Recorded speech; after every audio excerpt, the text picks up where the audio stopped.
This is a story about a world obsessed with stuff. It's a story about a system in crisis. We're trashing the planet, we're trashing each other, and we're not even having fun. The good thing is that when we start to understand the system, we start to see lots of places to step in and turn these problems into solutions.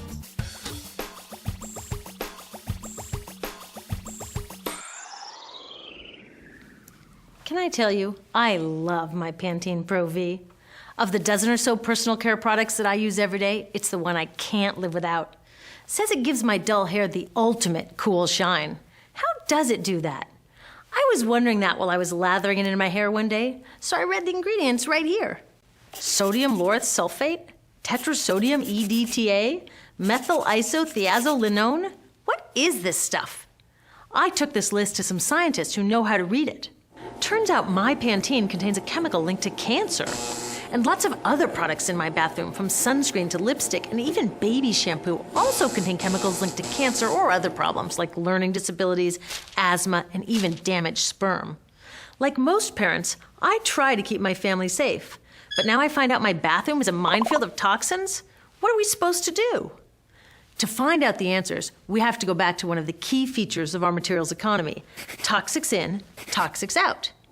If, at the factory, you pour toxic chemicals into a product, like baby shampoo, you're going to wind up with toxic baby shampoo, and toxics in workers, communities, and, babies.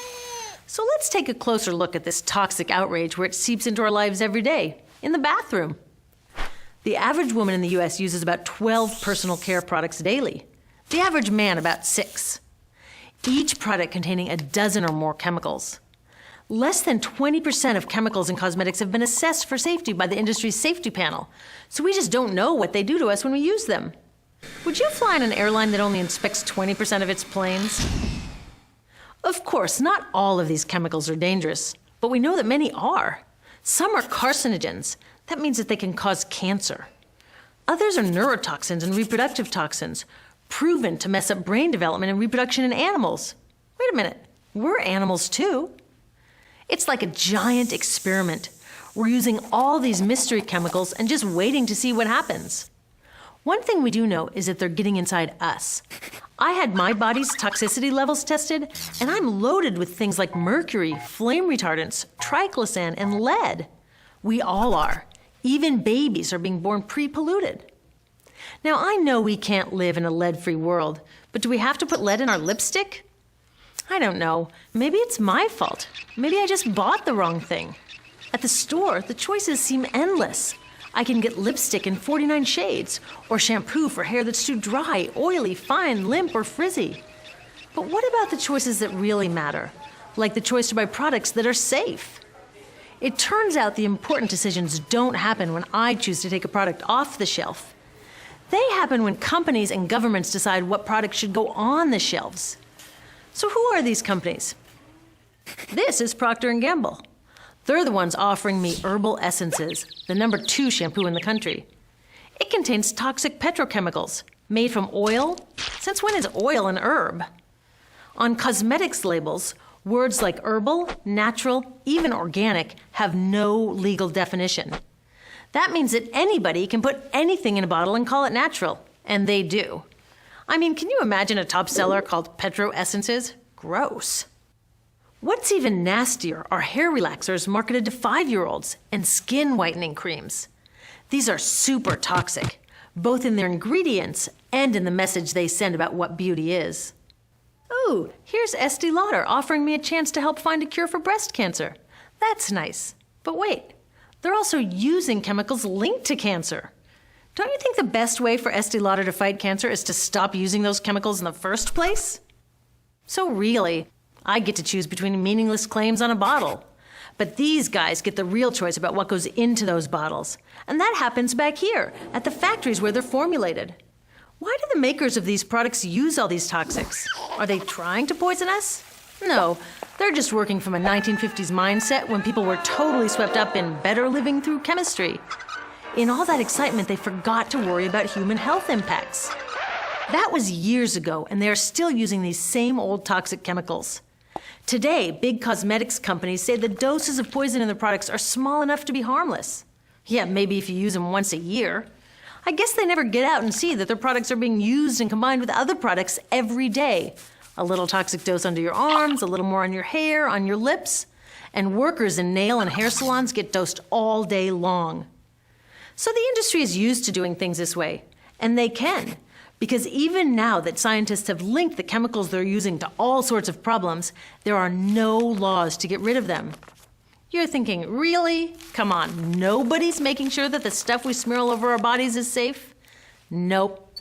The FDA doesn't even assess the safety of personal care products or their ingredients. Since 1938, they've banned just 8 out of over 12,000 ingredients used in cosmetics. They don't even require that all of the ingredients be listed on the label. Now, this is an example where we can all agree a little more government action would be helpful. This lack of regulation leaves a huge hole that the cosmetics industry is all too happy to fill. They set up their own committee to self-police their products, and compliance with their recommendations is voluntary. So the cosmetics industry is making the rules and then deciding whether or not to follow them.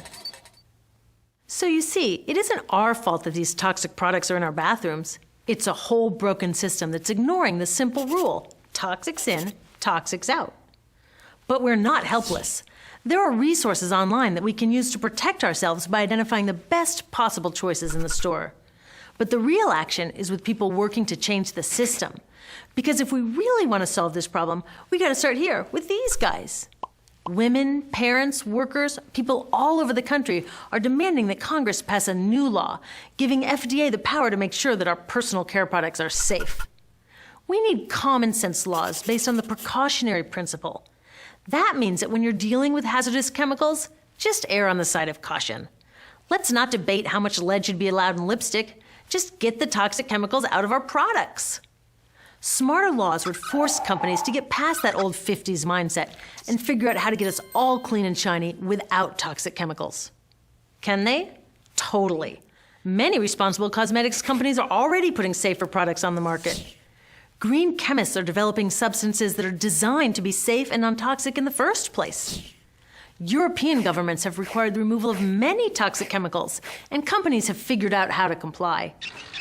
When cosmetics are reformulated to be safe and labeled honestly, then we can feel comfortable with the choices available at the store. We can choose bouncy hair or full hair, shiny lipstick or matte. We can even choose to feel beautiful without using 20 products. But we'll know that whatever we choose, the most important choice, the choice to be safe and healthy, has already been made.